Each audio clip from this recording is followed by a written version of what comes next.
안녕하세요. 저는 올해 40대 중반이 된 남자입니다.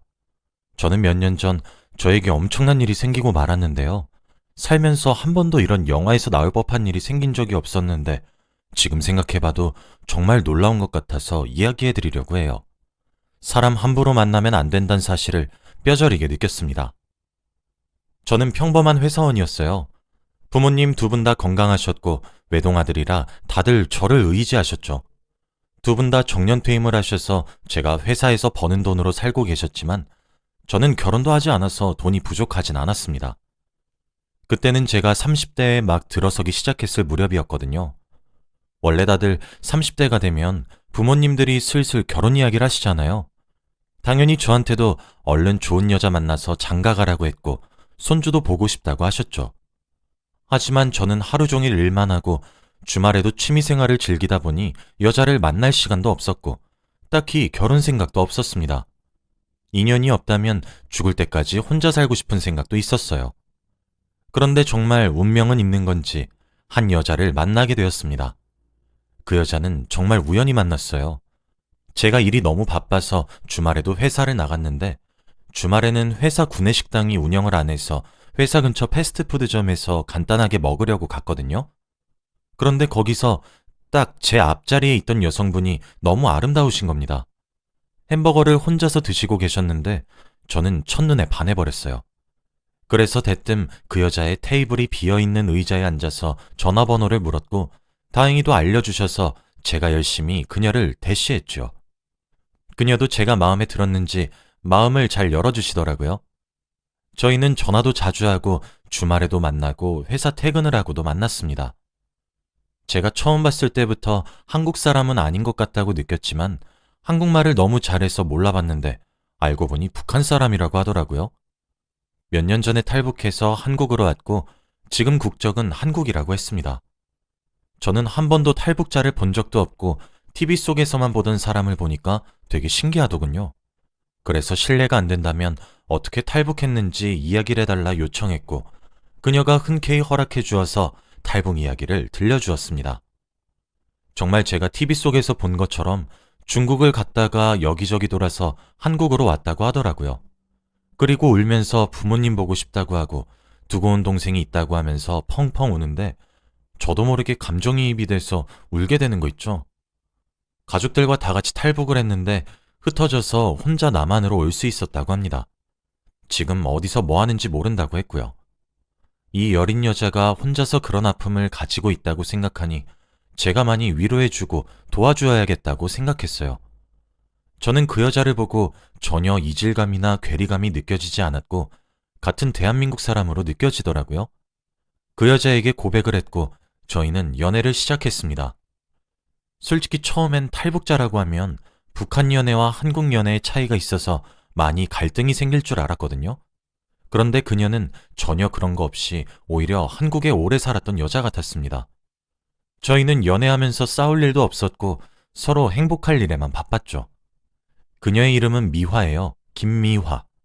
미화는 저보다 3살이나 어립니다. 저보다 3살이나 어려도 몇 년 동안 저보다 훨씬 많은 경험을 했고 배울 점도 너무 많았어요.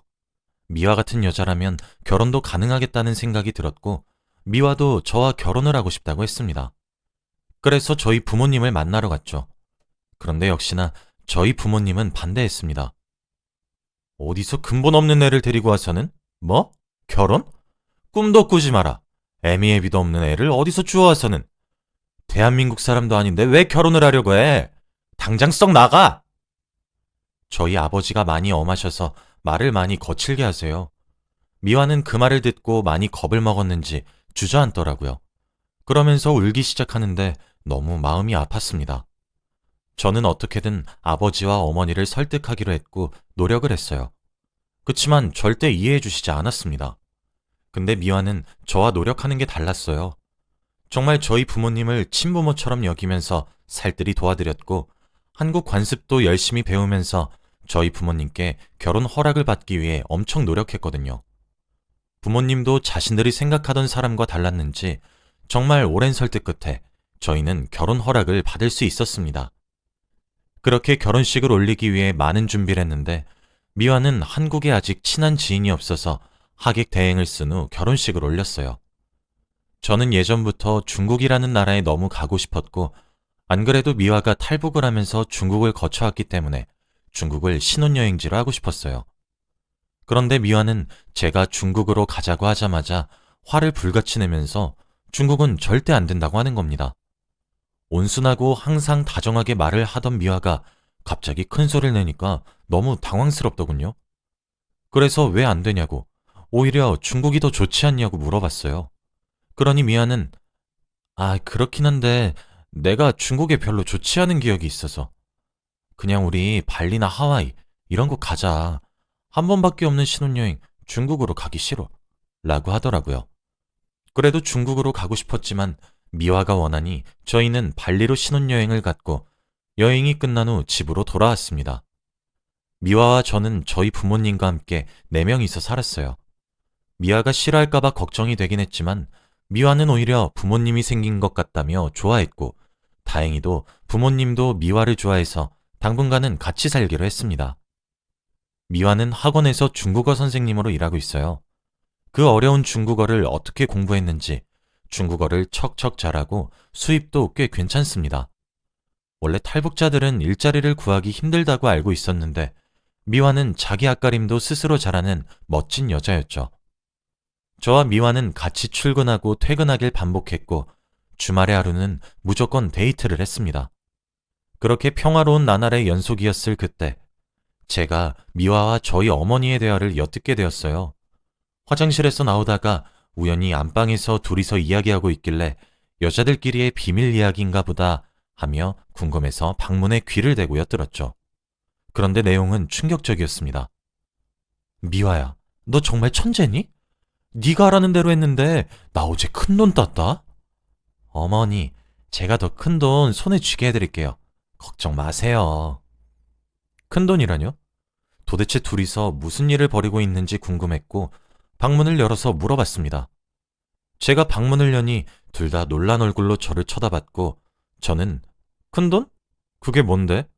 둘이서 지금 뭐하고 다니는 거야? 라고 했죠. 어머니는 미화가 그냥 자기가 취미로 하는 게 있다고 해서 그냥 좀 알려달라고 한 거야. 라고 했고 미화는 아무 말이 없더군요. 알고 보니 어머니와 미화가 한 것은 불법적인 일이었습니다. 어머니는 미화에게 하는 걸 배워서 휴대폰으로 하고 있었고 미화는 아무 죄책감 없이 보였어요. 잘못하다가는 어머니가 경찰서에 갈 수도 있는 일인데 탈북자라 모르는 것 같더라고요. 미화야, 잠시만 오빠랑 이야기 좀 해. 라고 하며 미화를 방으로 불렀고 이게 어떻게 된 일이냐고 물었어요. 그냥 내가 옛날에 하던 게 있어서 어머니께 알려드린 거야. 그리고 부자 되면 좋잖아? 어머니 집에서 심심하실 텐데 내가 이런 것 좀 알려드리면 얼마나 좋아. 오빠가 안 하는 효도 내가 하는데 왜 그래? 미화야, 북한에선 모르겠지만 남한에선 저거 불법이야. 우리 어머니 경찰서 가면 어떡하니? 응? 저런 거 함부로 알려주면 안 돼. 미화는 불법이란 소리에 화들짝 놀라고 뭐? 불법? 여기서도 불법이야? 라고 하더라고요. 미화는 몰랐다며 어머니께 달려가서 당장 하지 말라고 하길래 저는 안심했습니다.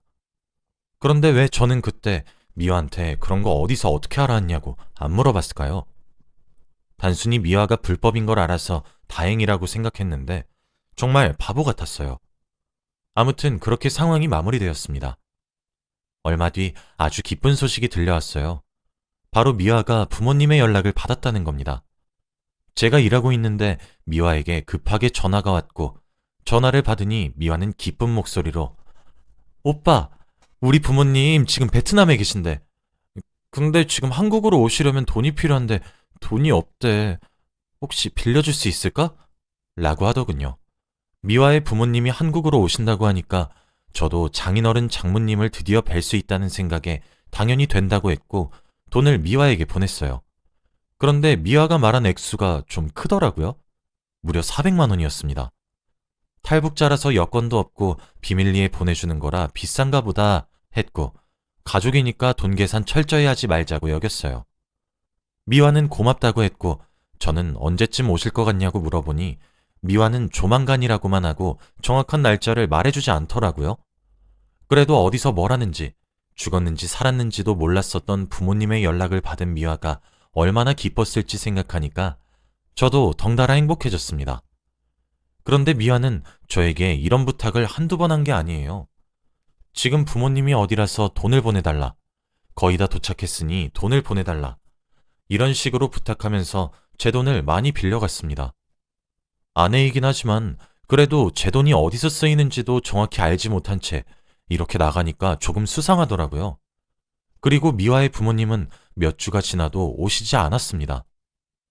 미화야, 내가 보낸 돈이면 지금쯤 한국에 오셔서 나랑 만났을 것 같은데 왜 이렇게 늦게 오셔? 그러게, 나도 걱정된다. 우리 부모님 돈 받고 튄 건 아니겠지? 우리 부모님 그럴 사람 아닌데. 미화는 자신의 부모님을 의심했고 그렇게 말하니까 저 또한 의심이 되더군요. 미화야, 돈 가지고 달아나신 것 같아. 미화는 절대 자기 부모님이 그럴 사람이 아니라고 했고 그게 점점 현실이 되는 걸 몸소 느끼니까 미화는 점점 처량해지더라고요.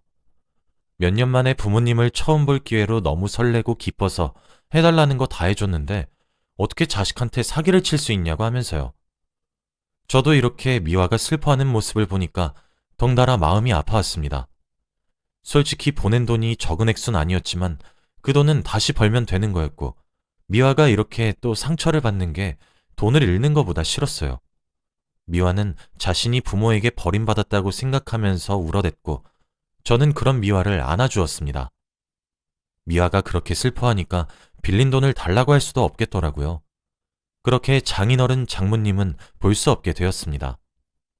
제가 미화가 너무 슬퍼하고 혼자라는 생각을 많이 하니까 친구라도 사귀었으면 좋겠다는 생각에 열심히 알아보고 미화에게 탈북자 친구들을 만나는 행사를 추천해줬어요. 미화야, 내가 이거 찾은 건데 너처럼 탈북자 친구들이 여기서 친구도 사귀고 공감되는 이야기도 많이 한대. 여기 가서 너도 친구들 사귀어보는 거 어때? 미화는 갑자기 당황을 하면서 아니, 왜 시키지도 않은 짓을 해. 난 괜찮아. 친구 없어도 돼. 오빠만 있으면 돼. 라고 하더라고요. 그래도 남편 입장에서는 아내가 힘이 좀 생기게 친구들과 만나서 북한 이야기도 하고 에너지도 얻길 바랬는데 말입니다. 근데 생각해보니 저는 미화가 북한말을 쓰는 걸 본 적이 없더라고요. 처음 봤을 때부터 미화는 완벽한 한국어를 썼었고 그리고 학원에서는 늘 중국어를 쓰니까 북한말을 쓴 걸 본 적이 없었어요. 미화야, 나 너 북한말 쓰는 거 궁금한데 한번 보여주면 안 돼? 그냥 너무 귀여울 것 같아서 그래. 근데 미화는 갑자기 정색을 하면서 말을 했어요. 오빠, 나 북한에 대한 기억이 별로 좋지 않아서 그러니까 앞으로 북한 이야기 꺼내지 말아줄래? 그리고 나 북한 떠난 지 오래돼서 기억 안 나. 한 번도 미화는 저에게 정색을 하고 말한 적이 없는데 그 모습을 보니까 왠지 모르게 섬뜩했고 제가 알던 미화의 모습이 아니라서 많이 당황스러웠어요. 그 뒤로 다시는 미화한테 북한 이야기를 못하겠더라고요. 그렇게 또 몇 달이 흘렀습니다. 그동안 미화는 학원 일로 되게 바빴고 저도 회사 일로 되게 바빴어요. 많은 사람들이 저희가 아이를 왜 안 낳았는지 궁금하실 텐데 이유는 사실 없지만 그냥 둘이서 있는 게 좋았고 일이 너무 바쁘다 보니 시기를 놓친 것 같아요. 미화랑 저도 아이에 대한 욕심이 없어서 계획이 없었습니다. 지금 생각해보면 그게 정말 다행이었던 것 같아요. 아무튼 미화는 일에 너무 빠져 살았는지 집에 와서도 일을 하고 있더라고요. 매일같이 중국어로 되어 있는 메일을 받았고 그걸 답장을 하는 것으로 모자라 누군가에게 계속 전화가 와서 중국어로 받았습니다. 근데 미화가 원래 쓰던 폰이랑 학원 업무용 휴대폰이 두 개 있거든요. 주말 내내 학원 업무용 휴대폰에서 전화가 울렸습니다. 미화야, 누군데 그렇게 주말에도 전화를 해? 아, 우리 학원 학원생이야. 모르는 게 있나 봐. 저는 솔직히 그때 미화가 조금 의심스러웠지만 중국어를 할 줄 모르는 제가 뭘 어떻게 할 수 있었겠습니까? 미화는 제가 못 알아듣는 걸 아니까 일부러 방에 들어가서 전화를 받지도 않았고 제 옆에서 받더라고요. 그래서 한 번은 제가 너무 궁금해서 전화를 하고 있는 미화 쪽으로 번역기를 돌렸습니다. 미화의 중국어 발음은 학원 강사를 해서 그런지 또렷했고 번역도 잘 되었죠. 그런데 번역된 내용은 정말 충격적이었습니다. 그래서 얼마 벌었다고? 그래, 잘했어. 내가 곧 갈게. 내가 없으니까 돈이 안 벌리네. 내가 한국으로 도망만 안 쳤어도. 우리 아들이랑 딸 다 잘 있지? 라고 하는 게 아니겠습니까? 그때 갑자기 예전에 미화가 저희 어머니에게 불법적인 일을 알려주었던 것이 떠올랐어요. 저는 상황 파악이 안 됐고 그때 미화에게 번역본을 보여주면서 이게 뭐냐고 물어보았더니 미화가 당황을 하면서 손을 벌벌 떨더라고요. 아들, 딸은 도대체 뭐고 한국으로 도망친 건 또 뭡니까? 이게 꿈인지 현실인지도 모르겠더라고요. 그렇게 점점 현실인 것을 확신하고 있을 때 미화도 결심했는지 저에게 그래서? 그래서 어쩔 건데? 라고 하는 겁니다. 저에게 얼굴색 하나 안 변하고 거짓말한 사람이 어떻게 이렇게 당당할 수 있나요? 그래, 나 탈북자 아니야. 중국에서 넘어온 중국인이었다고. 그리고 중국에서 한 건 했다가 일이 커져서 한국으로 도망친 거야. 아들이랑 딸도 중국에 있어. 미화의 말을 도저히 믿을 수 없었어요. 순진하고 온순한 미화가 어떻게 이런 반전이 있을 수 있나요? 저는 입이 떡 벌어진 상태에서 말문이 턱 막혔고 미화는 오히려 당당했습니다. 그러니까 내가 큰돈 벌어준다고 했잖아. 그때 나 안 맞고 내 말만 들었으면 지금쯤 부자 되어 있을 텐데. 나랑 이혼할 거지? 어떻게 이런 일이 저한테 일어날 수 있죠? 알고 보니 미아는 저에게 부모님한테 보낼 돈은 다 중국에 있는 아들, 딸한테 보낸 거였고 중국인에게 온 전화와 메일도 다 자기 동업인이었습니다. 이런 모습을 보니까 저는 화가 나는 건 둘째치고 어이가 없더라고요. 애초부터 북한말을 못한다고 했을 때부터 알아봤어야 했는데 너무 어처구니가 없었죠. 이런 양아치 같은 여자한테 잘못 걸려서 사기 결혼을 당한 거 아닙니까? 저는 미화를 고소했습니다. 저희 부모님도 어떻게 집안에 이런 여자를 들이냐고 화를 내셨지만 화가 제일 많이 났던 사람은 바로 접니다. 얼마나 저를 만만하게 봤으면 이랬을까요? 미화는 중국인이라서 중국으로 가서 처벌을 받아야 한대요. 무슨 이런 국제적 망신이 다 있나요? 지금은 몇 년이나 지난 일이지만 지금 생각해도 정말 대박이었습니다. 글을 쓰면서도 그때의 기분이 생생하게 느껴지네요. 여러분들도 함부로 결혼하지 마세요. 큰일 납니다. 제 이야기는 여기까지예요. 들어주셔서 감사합니다.